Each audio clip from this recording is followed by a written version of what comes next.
कि जब वीडियो देखने के बाद एकदम दिल दहल गया।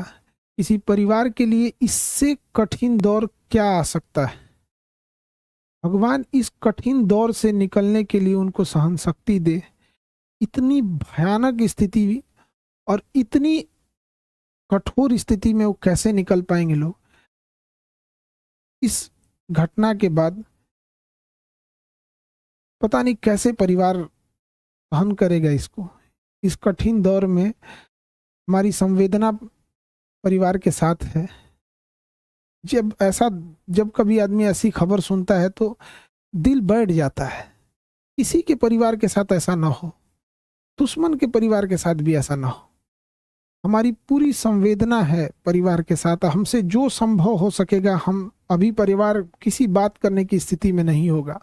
हम इस चीज को समझ सकते हैं कि किसी के साथ ऐसा ना हो, लेकिन हमसे जो प्रयास होगा, हमसे जो कहेंगे लोग, हम वो हर संभव मदद करने को तैयार हैं, चाहे जो कुछ वो कहेंगे। इसमें सबसे जरूरी बात क्या है कि जो मीडिया को काफी संवेदनशील होने की जरूरत है। जो ऑथेंटिक न्यूज है वही चलाएं। अलग अलग इधर उधर अफवाहें या अटकलों पे ना जाएं। ये बहुत संवेदनशील मामला है और पुलिस अपना एक ऑफिशियल बयान जारी करे जिससे कि स्पष्ट हो सके चीजें क्या हैं और जल्दी से जल्दी इसका पोस्टमार्टम रिपोर्ट सार्वजनिक किया जाए।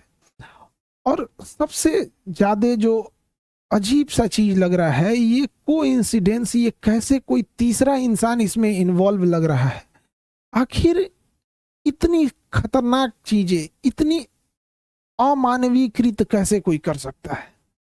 तो इसमें कोई ना कोई तीसरा साजिश जरूर कर रहा है। इसके लिए एक उच्च स्तरीय जांच होनी चाहिए और उच्च स्तरीय जांच की रिपोर्ट को लाया जाए और जो दोषी पाए जाएंगे उनमें एक को भी न छोड़ी जाए।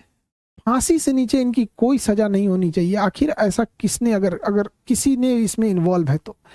अभी न्यूज में पता चल रहा है कि अलग अलग न्यूज अलग अलग चला रहे हैं। कृपया करके न्यूज वालों से भी हाथ जोड़कर विनती है। कोई कहता है कि मिर्गी की दवा खाई, एक दूसरा न्यूज देखो तो कोई कह रहा है कि शराब, कोई अलग न्यूज दिखा रहा है, कोई कुछ न्यूज दिखा रहा है। तो कृपया न्यूज वाले ऑथेंटिक चीजों को दर्शाओ। किसी की जान गई है, क्या मिर्गी की दवा कहाँ से थी, कहाँ से लाया गया, इसकी जांच पुलिस सार्वजनिक करे इस मामले को। और जो न्यूज में चल रहा है कि 5 लोगों को हिरासत में लिया गया है, सबसे जरूरी चीज है कि उन 5 लोग कौन कौन से थे, वो उनको नाम सार्वजनिक किया जाए। उनकी भी जांच होनी चाहिए कि वो आखिर कौन थे। दोस्त के रूप में कोई और तो नहीं था। ये तीसरा एंगल कोई हो भी सकता है इसमें। इस चीज को नकारा नहीं जा सकता है कि जिस तरह से इस मामले को तूल पकड़ाया गया, एक गार्ड का मैटर था, अपना सॉल्व हो जाता इसको, लेकिन इसको इस तरह से तूल पकड़ाया गया इतना बड़े लेवल पे। और इधर ये जब ये घटना सामने आती है तो कुछ समझ में नहीं आता है क्या करें आप।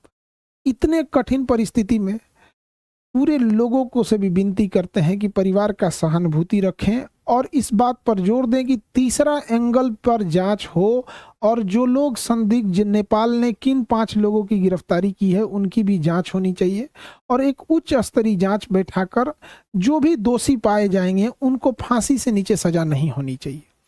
देखिए, जो इंसान अब पुण्य आत्मा अब दुनिया से चली गई, भगवान उनको शांति दे, लेकिन यदि इसमें जो इन्वॉल्व है उसको पुलिस पकड़ लेती है या उच्च स्तरीय जांच में आती है तो कहीं ना कहीं ये उचित रहेगा।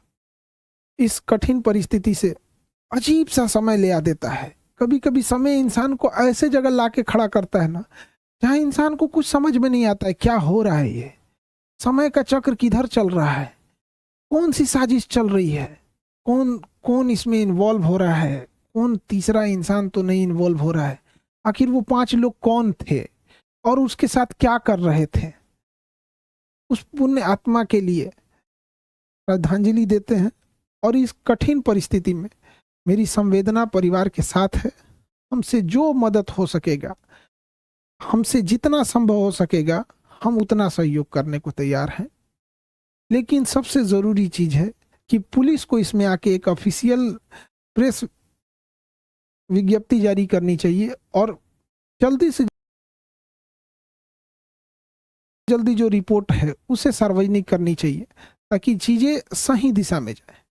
मेरी संवेदना परिवार के साथ है।